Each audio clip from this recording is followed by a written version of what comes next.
From Keene in the Shire, the Liberty Media capital of the world, this is Daryl W. Perry, host of FPP Radio News for Saturday, July 7th, 2018. Silver is trading at $16.04 per ounce. Gold is valued at $1,255 per ounce. Zen Cash is trading at $20, and the average price of Bitcoin is $6,566.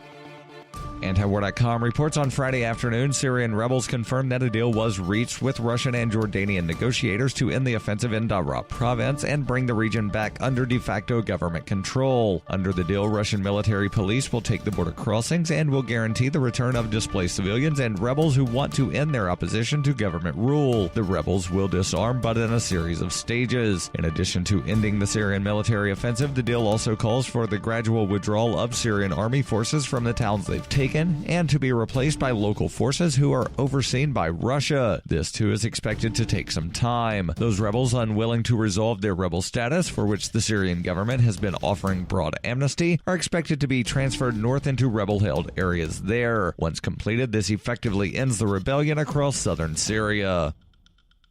You can support FPP Radio by shopping online. Whether you're looking for precious metals, bitcoins, or books, you'll find that and more at shop.fppradio.com. Every purchase you make from one of my affiliates, like Namecheap and Amazon, at shop.fppradio.com helps fund FPP Radio. Or you can shop directly from FPP with Bitcoin in the Bitcoin store. That's shop.fppradio.com.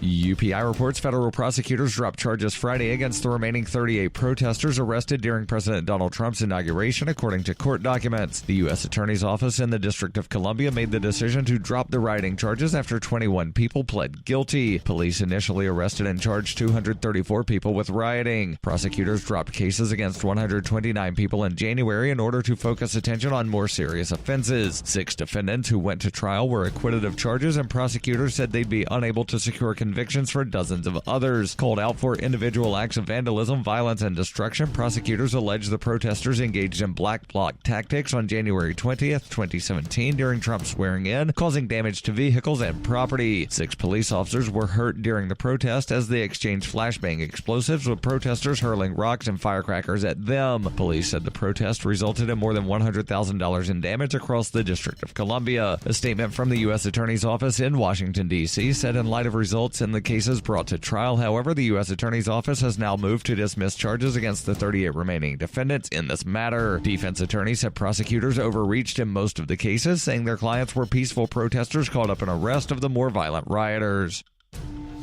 Bitcoin Not Bombs is a launching pad for nonprofits and social entrepreneurs into the financial freedom of the Bitcoin economy. Bitcoin Not Bombs offers premium publicity campaigns designed to facilitate an organization's adoption of Bitcoin as a payment system and to fully capitalize on that decision in their fundraising efforts. Bitcoin Not Bombs is fully committed to being the hub of the nonprofit sector of the Bitcoin economy, maximizing the potential cross-promotion of all our clients and commercial partners.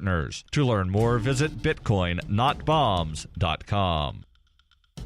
Reuters reports a federal judge ordered on Friday that the U.S. government must provide a list by Saturday evening of the estimated 100 children under the age of 5 who were separated from their parents when entering the United States. Judge Dana Sabral also ordered the government to explain by Saturday its expectation for reuniting each of those children with their parents by the end of Tuesday. Sabral last month issued the reunification order, which also set a July 26 deadline for more than 2,000 children to be reunited with their parents. The U.S. government attorneys said they may fail to meet these deadlines due to delays in confirming family relationships, but Sabral declined to extend them without more information. The judge said, "What I'm contemplating is that the government provides a list to plaintiffs' counsel by tomorrow, 5 p.m. Pacific, with the identities of the children." He also asked the government to provide the ACLU, which brought the class action case, with expectations for meeting the deadline for each of the children on the list. The judge scheduled a status conference for Monday at 10 a.m. and said he hopes the government and the ACLU can reach agreement about any need to extend the reunification deadline. The government said in court documents that it was particularly struggling to connect children with their parents who were released from detention. ACLU attorney Lee Gallant said organizations would jump at the chance to help connect the parents with their children.